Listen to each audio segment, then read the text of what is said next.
Over the weekend of the 6th and 7th of June last year, family members and friends reported that two sisters, Nicole Smallman and Bibaa Henry, were missing. To the family, the police appeared uninterested, which led to the family themselves mounting their own search. And very sadly, both their bodies were found by Nicole Smallman's boyfriend, Adam Stone. They had been repeatedly stabbed. Nicole and Bibaa's mother, Mina Smallman, said at the time, "I knew instantly why they didn't care," they being the police. "They didn't care because they looked at my daughter's address and they thought they knew who she was, a black woman who lives on a council estate." Two police officers just this week have been convicted after they admitted that they took and shared pictures of Nicole and Bibaa's bodies at the scene via WhatsApp. Also in this month, or in the month we're covering in October, the Independent Office of Police Conduct reported their summary findings of the investigation into Nicole Smallman and Bibaa Henry's murder. And whilst they concluded that there had been failings in the way that the police had conducted the search, they concluded likewise that there was no evidence to indicate that this failure was the result of stereotyping or biased assumptions based on the sisters' race or where they lived. The Metropolitan Police have apologised to the family, but Mina Smallman has herself said, and I quote, "There were approximately 14 people, friends and family, involved in our missing persons investigation, which started at approximately 4 a.m. on Saturday morning and ended with Nicole's precious Adam discovering their bodies. This lasting image of his soulmate will forever remain in his mind's eye. Sorry just won't cut it. It's too hollow." Now, the Metropolitan Police Commissioner has written to Sadiq Khan in early October when she wrote to him and said, "We fully understand the questions being asked of us as an organisation, and we welcome scrutiny to help us to do what is needed to improve and rebuild confidence." But is this true? If it is true, why more than 2 decades after the report into Stephen Lawrence's murder are the police still talking about rebuilding community confidence? Helen, we were talking about this earlier, and I know you have some thoughts about this particular very sad case.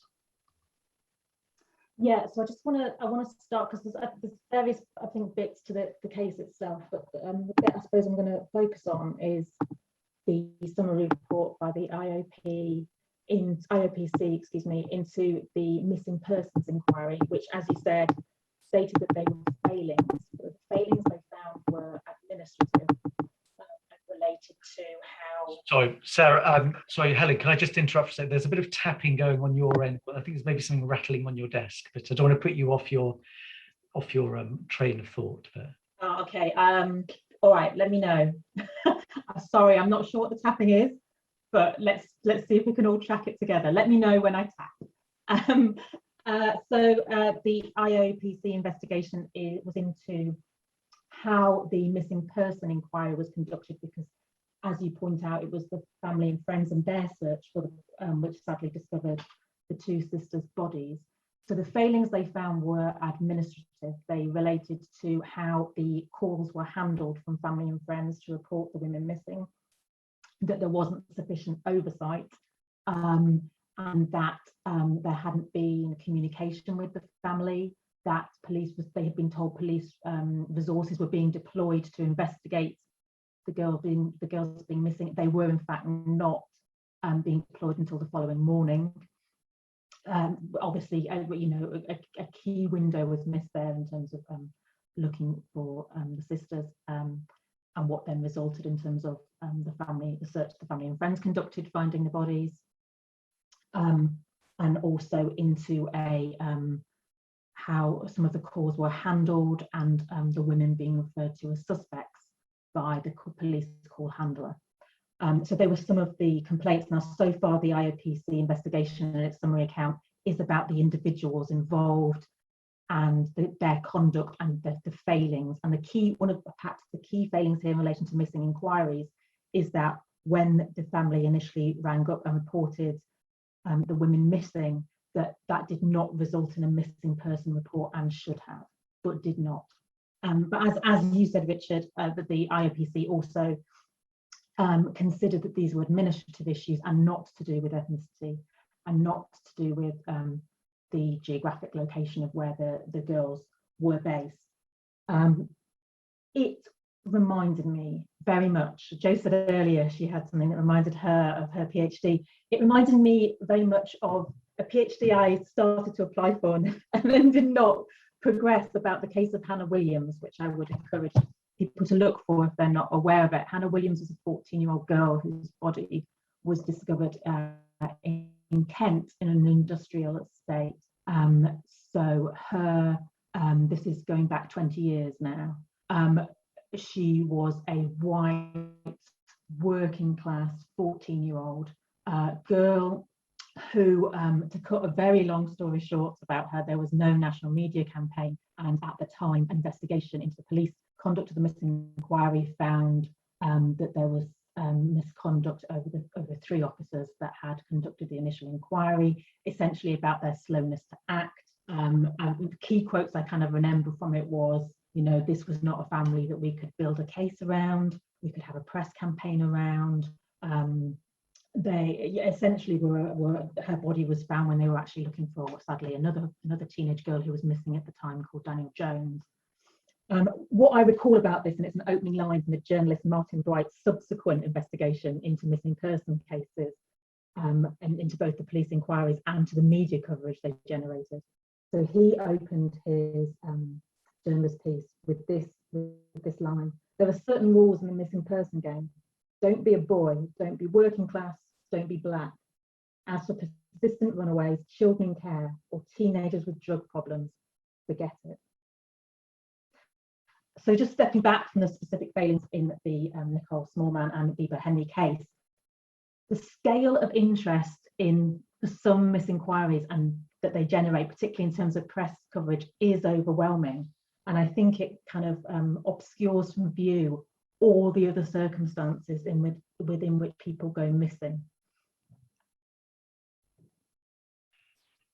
And picking up on, you know, one of those points, Helen, I mean, so the IOPC is saying there's no evidence that there were assumptions made.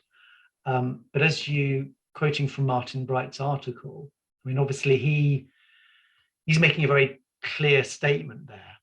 And, you know, it comes back to actually our earlier conversation, I suppose, about trying to distinguish between individual failings of individual officers and the tendency to focus on that, rather than thinking about sort of institutional and cultural questions, and of course, ultimately, societal questions, because, you know, people have also, you know, made the comment about how, you know, the awful, you know, disappearance and murder of Sarah Everard appeared to many people to get a lot more media interest than you know, than Bibaa Henry and Nicole Smallman. So there's kind of wheels within wheels here, aren't there?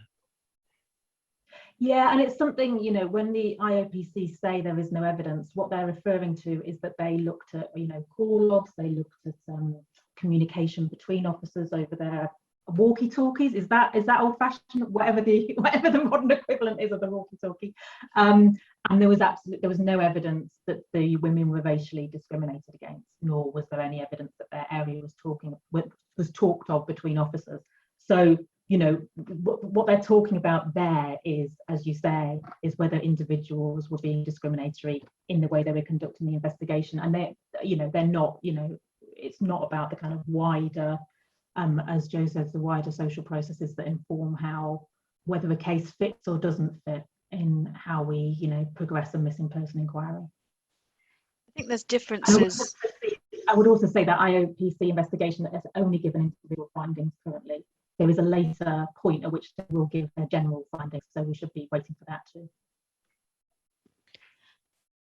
I think there's differences between the press coverage cases get, which undoubtedly is skewed, and the way in which the police investigate cases. I mean, I think maybe we also need to think these were adult women, so there is a difference in terms of if somebody's reported missing. It's not unusual for adults to not come home, or, you know, you would expect a different response to if a 14-year-old had gone missing or a 5-year-old had gone missing.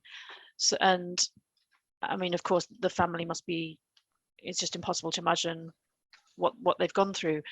But I think this case has attracted a lot of attention. But again, it's that maybe trying to avoid the knee-jerk reaction that because they were Black, it wasn't investigated properly. I mean, the suspect has been apprehended very quickly and convicted. So we need to sort of separate the ideas of what's a social problem about which cases get coverage, and this one did, in fairness. I mean, I think Sarah Everard's was unique for a number of reasons. You would expect a case like that to, you know, the fact it was a police officer, I think was so horrifying. But it's important to investigate, you know, what is a discriminatory behaviour, what is a lack of resources, and then again, kind of how we respond to how we want these cases dealt with. Thank you, Hannah. And I think in the way that you expressed yourself, I could sense that kind of feeling of finding the right words, because it's such a difficult subject to talk about with very understandable and very kind of, you know, strong emotions on all sides for very good reason, and trying to find a way of talking about these things in a way that's kind of calm and respectful of the really, you know, awful experience in this case these two women's family been through, and the wider community, and you know, it's very, very difficult to get to kind of find the right tone there. So thank you very much for kind of trying to contextualize some of these questions.